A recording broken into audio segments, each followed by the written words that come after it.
sezvatakaplay jakapaya takaona mufana wedu mwana wedu Ngwere achiindoza maititi ndandisina kana kumbomutuma.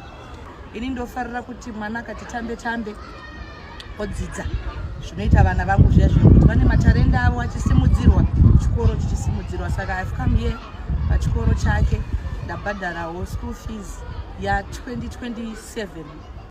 Maititi vobhadharira Ngwere diki school fees yegore ra2027 matems ese ari 3. Ingori congratulations after congratulations kuNgwere diki. Hameno kuti hombe yacho iri kuwanawo zvihombe here sezviri kuita Ngwere diki.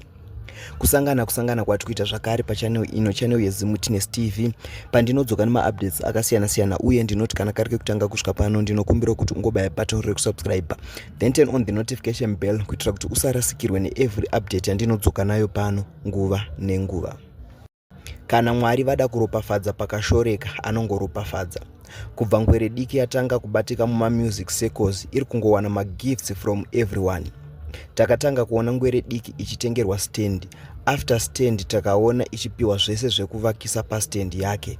Ukuwo in terms of education takaona Ngwere diki ichichinjwa chikoro, fees yake ikatobhadharwa.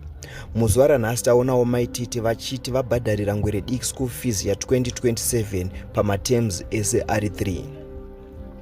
Maititi vataura ivo kuti vari kublessa Ngwere diki because ane freestyle yaakarova from Norway achiva indoza. So maititi vati regai ndidzorerewo zvakanaka zvandakaitirwa neNgwere diki kuburikidza nekuibhadharira school fees. Maititi vakurudzira Ngwere diki kuti ifokase futi nekuchikoro kwete kumusic chete. Ladies and gentlemen, ndoda kukuplayira video ramaititi apo vaenda paRuveneko Government Primary School apo vanobhadharira Ngwere diki school fees ya 2027 sezvo ya 2026 yakatobhadharwa kare. Asi kana mapedza kuona video iri ngatisangane mucomment section muchitiudzawo zvamunofunga pamusoro penyaya iyi. Right, muri sei zvatakaplay jakapaya takaona mufana wedu mwana wedu Ngwere achiindoza maititi ndandisina kana kumbomutuma.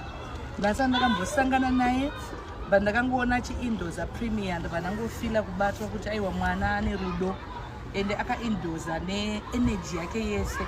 So I was pushed but ndafunga kuti what can I do for Ngwere because munhu wese ari kungomublessa. Ini ndofarira kuti mwana akati tambe tambe odzidza zvinoita vana vangu zviya zvekuti vane matarenda avo achisimudzirwa chikoro chichisimudzirwa. Saka I've come here pachikoro chake ndabhadharawo school fees ya 2027 matem acho ese. Ndanzwa kuti ya 2026 yakatobhadharwa saka ndakavha.